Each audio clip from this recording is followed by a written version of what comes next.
Friends, జ్యోత్స్నాస్ world vlog story time కి స్వాగతం. ఇవాళ మనము సుమతి శతకంలో ఉన్న ఒక పద్యాన్ని నేర్చుకుందాం. సిరిదా వచ్చిన వచ్చును, సిరిత వచ్చిన వచ్చును, సలలితముగా నారికేళ సలిలము భంగిన్, సిరిదా పోయిన పోవును,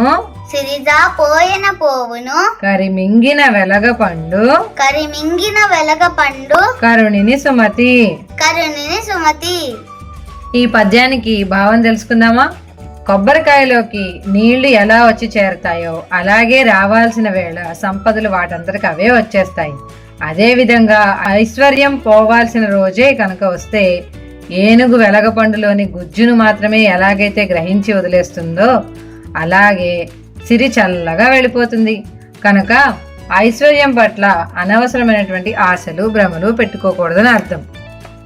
మరి ఈ వీడియోకి సంబంధించి ఒక ప్రశ్న, సుమతి శతక కర్త ఎవరు? తెలిసిన వారు కామెంట్ సెక్షన్లో కామెంట్ చేయండి. ఈ ప్రశ్నకు సమాధానం వచ్చే వీడియోలో తెలుసుకుందాం. మా వీడియోలు కనుక మీకు నచ్చినట్లయితే జ్యోత్స్నాస్ వరల్డ్ వ్లాగ్స్ ఛానల్ని సబ్స్క్రైబ్ చేసుకోండి, లైక్ చేయండి, షేర్ చేయండి. Please like, share and subscribe.